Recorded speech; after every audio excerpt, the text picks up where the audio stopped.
हमारा कार्यक्रम होता है सप्ताह की बात। इसमें हम पूरे सप्ताह भर की राजनीति सामाजिक घटनाओं का विश्लेषण करते हैं, आकलन करते हैं।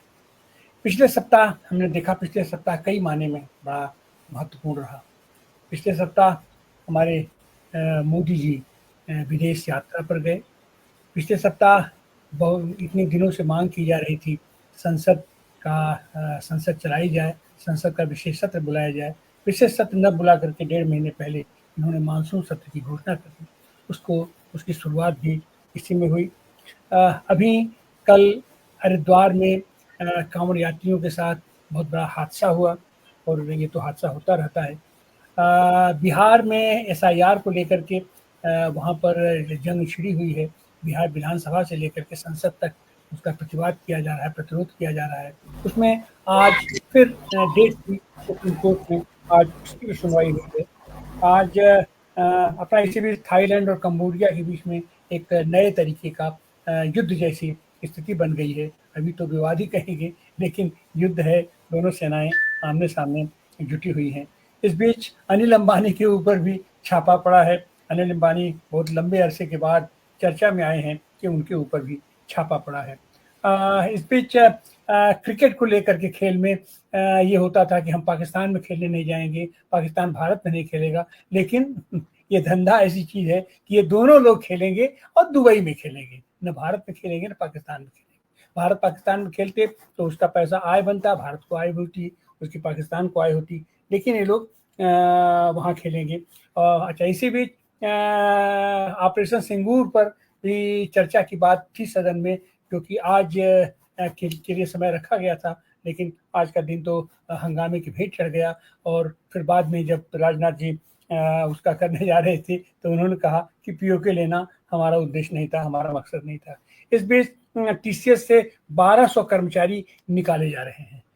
यह भी एक प्रमुख समाचार है। आरएसएस और भाजपा के बीच में कुछ तीखी टकरार की तरीके की स्थिति बन रही है। इस बीच हमारे उपराष्ट्रपति महोदय एकाएक इस्तीफा दे दिया। पहले दिन ही ये एक दिन उन्होंने संचालन किया और उसमें क्या परिस्थितियां बनी, उन्होंने इस्तीफा दे दिया। बिहार में नीतीश कुमार भी लगे हुए हैं अपने आप को, अपना अस्तित्व साबित करने में। अभी उन्होंने एक वो किया है, बिहार सफाई कर्मचारी आयोग का उन्होंने गठन किया है। तो इस तरीके से तमाम समाचार हैं। इस पर हमारे वरिष्ठ पैनल हमारे साथ है, ये लोग विचार प्रस्तुत करेंगे। आइए अपने पैनल से परिचय कराएं। हमारे साथ बिहार से जुड़े हैं वरिष्ठ राजनीतिक विश्लेषक डॉक्टर अनिल कुमार राय साहब, आपका स्वागत है। हमारे से इंदौर से जुड़े हैं सुभाष राणा रे, आप वरिष्ठ पत्रकार हैं। हमारे साथ झारखंड से जुड़े हैं राकेश रंजन जी, और बम्बई आर्थिक राजधानी से जुड़े हैं डॉक्टर सलीम खां। बम्बई में भी, महाराष्ट्र में भी एक जो डेवलपमेंट हुआ है, एक लंबे अरसे के बाद दोनों भाई उद्धव ठाकरे और राज ठाकरे एक साथ इकट्ठा हुए हैं, और एक साथ इकट्ठा हुए हैं तो राज ठाकरे का जैसा है कि उसने एक हंगामे के साथ भाषा का एक विवाद शुरू किया है। लेकिन अब आने वाले दिनों में उसका क्या असर पड़ेगा, इसको तो ये सलीम साहब बताएंगे। इस बीच उत्तर प्रदेश में भी जंग छिड़ी हुई है। भारतीय जनता पार्टी का जो सहयोगी संगठन है, एनडीए के जो सहयोगी घटक हैं, चाहे वो बिहार के ये पासवान हो, चाहे उत्तर प्रदेश में अनुप्रिया पटेल हो, निषाद हो, ये सारे लोग, और ओम प्रकाश राजभर भी, ये सारे लोग कहीं ना कहीं से एक बगावत की मुद्रा में आ रहे हैं। बगावत तो करने की स्थिति में कभी कभी अपने आप को नायडू भी दिखाते हैं, नीतीश भी दिखा रहे हैं, लेकिन क्या स्थिति परिस्थिति बनती है, इस पर हमारे वरिष्ठ जो हमारा पैनल है वो इस पर विचार करेगा। तो हम पहले चलते हैं सुभाष राणा जी के पास। सुभाष राणा जी, मध्य प्रदेश इस बीच कुछ ज्यादा ही चर्चा बना हुआ है। वहाँ तमाम स्कूल की बिल्डिंगें गिर रही हैं, वहाँ तमाम पुल गिर रहा है, और इन सारी घटनाओं पर, पिछले सप्ताह की घटनाओं पर आपकी टिप्पणी। मध्य प्रदेश में इन दिनों वर्षा का बहुत जबरदस्त जोर है। जो हमारा मालवा इलाका उपेक्षित था, उसमें भी एक कल से अच्छी वर्षा हो रही है। और एक स्कूल भवन जैसे राजस्थान में गिरा, वैसे यहाँ भी स्कूल भवन गिरा है। कई स्कूल बंद हो रहे हैं। ये सारा चल रहा है। लेकिन मैं आज एक विशेष चीज की तरफ आपका ध्यान, विशेष घटना की तरफ आपका ध्यान आकर्षित करना चाहता हूँ, जो महाराष्ट्र से जुड़ी हुई, मुंबई से खास तौर से। जो गाजा में हो रहा है नरसंहार, उससे सारे विश्व के मानवतावादी लोग चिंतित है। कोई उसकी तरफ ध्यान दे नहीं रहा है। संयुक्त राष्ट्र कुछ कर नहीं पा रहा है, बड़े देश कुछ नहीं कर पा रहे। दुनिया भर के मानवतावादी चिंतित है कि वहाँ जो भूख और उससे परेशान हो रहे हैं, बच्चे मर रहे हैं, रोजाना मौत की खबरें आ रही है। और इजराइल अभी तक भी वहाँ पर अपनी हरकतें से अभी बाज नहीं आया है। तो स्वाभाविक है कि भारत में भी इस घटना के ऊपर यहाँ के मानवतावादी चिंतित हो। और भारत का इतिहास रहा है कि भारत कभी ऐसी घटनाओं के ऊपर मौन नहीं रहा है। मुंबई में भी एक ऐसी घटना हुई कि शांति और एकजुटता संगठन ने इजाजत मांगी सरकार से कि हम बहुत शांतिपूर्ण तरीके से फिलिस्तीन की जनता के साथ में अपनी एकजुटता जाहिर करने के लिए आज़ाद मैदान पर एक सभा करना चाहते हैं। जाहिर है प्रशासन ने उस सभा को इजाज़त नहीं दी। तो मार्क्सवादी कम्युनिस्ट पार्टी की जो इकाई है महाराष्ट्र की, उसने हाईकोर्ट में पिटीशन दायर की और कहा कि ये जो बहुत बड़ा मसला है विश्व का, इसके ऊपर हमको इजाज़त मिलनी चाहिए। लेकिन न्यायालय ने इजाज़त देने से इनकार कर दिया। यहाँ तक तो ठीक है कि न्यायालय इजाज़त दे नहीं दे, ये उसके अधिकार क्षेत्र की बात है। लेकिन उस समय न्यायाधीशों ने जो टिप्पणी की है, ये टिप्पणियों से जाहिर होता है कि न्यायालय के भीतर भी भगवा राजनीति घुस गई है और वहाँ पर भी सरकार के दृष्टिकोण से विचार किया जा रहा है। जज भी उससे प्रभावित है। और ये पहली घटना नहीं है। न्यायालयों ने कई बार ये जाहिर किया है कि उसका वो सत्तारूढ़ पार्टी के लोगों जैसी बात करते हैं कई जज। वो चल रहा है। और गालिब का एक शेर याद आ रहा है, उम्र दराज मांग के लाए थे 4 दिन, 2 आरजू में कट गए 2 इंतजार में। तो 4 हफ्तों का ये सत्र है, उसमें से 1 हफ्ता तो लड़ाई झगड़े में और तू मैं कट गया, और अब ये दूसरा हफ्ता है। प्रधानमंत्री के बारे में आपने बताया कि वो जिस दिन शुरू हुआ पिछले हफ्ते सोमवार, तो वो दिल्ली में थे। और वो जो है वो सदन में आए, और सदन में आने से पहले सदन के बाहर खड़े होके 18 मिनट का उन्होंने एक लंबा चौड़ा भाषण दिया। अरे भाई, 980 करोड़ रुपए खर्चा करके जो सदन बनाया है, उसके अंदर क्यों नहीं आने से डरते हैं? उसके अंदर आने से, बोलने से क्यों डरते? अगर भाषणबाजी का इतना शौक है तो जंतर मंतर पे जाए, रामलीला ग्राउंड पे जाए। लेकिन प्रॉब्लम ये है कि आजकल लोग उनको सुनने नहीं आते। और आपको तो पता है, मोतिहारी में जो आए थे वो भी जो है उनके भाषण से पहले चल दिए। तो प्रधानमंत्री अपना 18 मिनट का भाषण तो बाहर दिया, लेकिन अंदर खाली 6 मिनट बैठे और वहां से निकल खड़े हुए। बाहर उन्होंने कहा कि ये जो सत्र है, ये जो है वो विजय उत्सव है ऑपरेशन सिंदूर का। तो ऑपरेशन ऑपरेशन सिंदूर के विजय सत्र में, विजय उत्सव में वो आदमी क्यों नहीं बैठा कि जिसके खून में जो है वो सिंदूर दौड़ रहा है? वो क्यों भाग के जो है वो शुरुआत है। आगे आगे देखिए होता है क्या। हम चलते बिहार। बिहार इस समय हॉट केक बना हुआ है। और बिहार से अनिल कुमार राय जी हैं। सुप्रीम कोर्ट से लेकर के, संसद से लेकर के बिहार विधानसभा तक, और कहीं न कहीं से पूरे देश का भविष्य, पूरे देश का अपना लोकतंत्र का भविष्य टिका हुआ है बिहार पर। तो आपका इस संदर्भ में टिप्पणी, और ख़ास करके नीतीश कुमार जी अपना परफॉर्मेंस दिखाने की कोशिश कर रहे हैं, और वहीं उनका एक सहयोगी उनको खुश करने में लगा हुआ है बिहार में। तो इन सारे संदर्भों को आप कैसे देखते हैं? जी, धन्यवाद आनंद प्रकाश जी। मुझसे पहले जिन 2 साथियों ने अपनी बात कही है, सुभाष राणाडे जी ने और सलीम खान जी ने, उन सारी बातों का मैं समर्थन करता हूँ। और सबसे पहले जो सुभाष जी ने जो बात कही, जो एक मानवीय बात थी कि गाज़ा में जो नरसंहार हो रहे हैं और उससे उत्पन्न जो त्रासदी है, वह पूरी मानवता को हिला देने वाली त्रासदी है। वहाँ के जो चित्र आ रहे हैं, वहाँ की जो खबरें आ रही हैं, वह सभ्यता के सारे दावों को तार तार कर देने वाली वाली खबरें हैं। और इस परिप्रेक्ष्य में, ऐसी भीषण परिप्रेक्ष्य में, जब माननीय कोर्ट, माननीय न्यायालय जब मानवीय और वैश्विक दृष्टि की निंदा करता है, तो सचमुच यह चिंता की बात होनी चाहिए।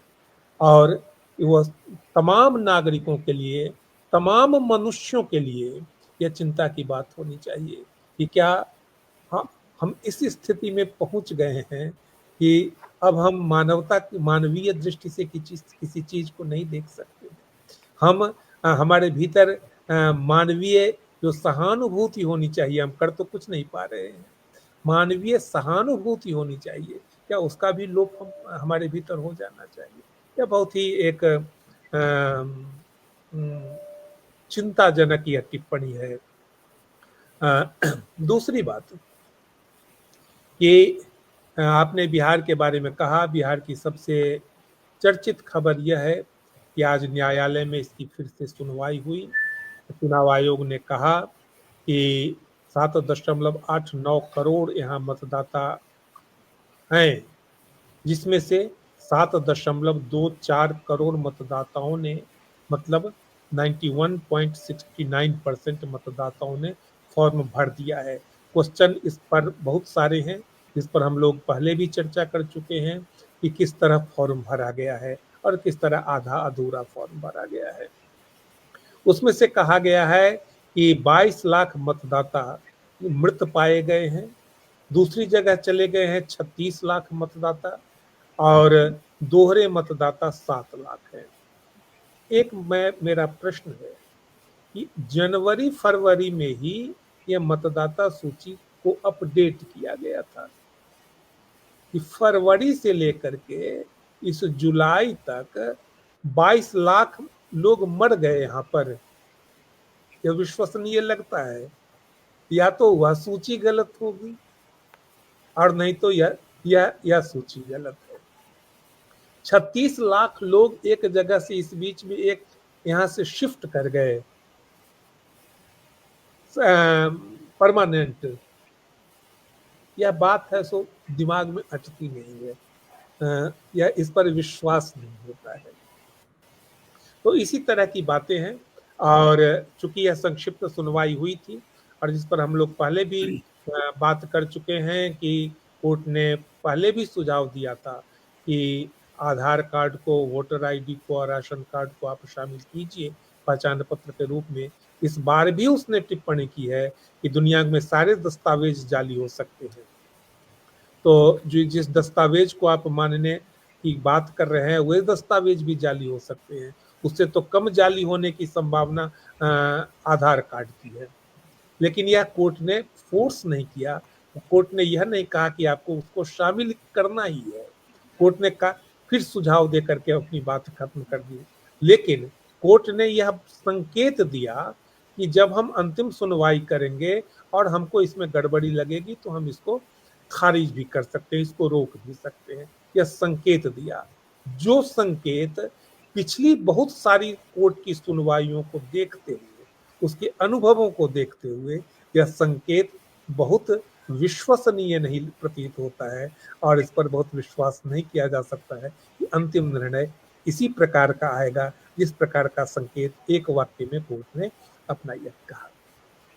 दूसरी बात, जो दूसरी महत्वपूर्ण बात है कि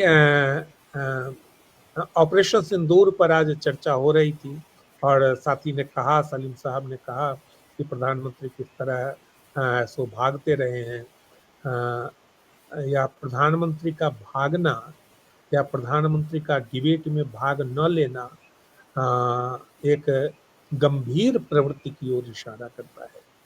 एक तो ऐन वक्त पर संसद का समय अचानक नहीं तय हो जाता है कि ऑपरेशन सिंदूर की तरह और नोटबंदी की तरह कि है सो 1.5 घंटे के बाद सेशन शुरू होगा और चूंकि हमारा प्रोग्राम पहले से है इसलिए हम शामिल नहीं हो सकते हैं। जब सेशन शुरू होने वाला होता है उस समय प्रधानमंत्री देश छोड़ करके चले जाते हैं। गहरी आपत्ति है कि यह प्रधानमंत्री इतना भ्रमण करते हैं, लौट करके आते हैं तो इस चुनावी भाषण करते हैं या उद्घाटन करते हैं, कब ये ऑफिस में बैठते हैं और इनके बदले में सिग्नेचर भी कौन करता है पता नहीं।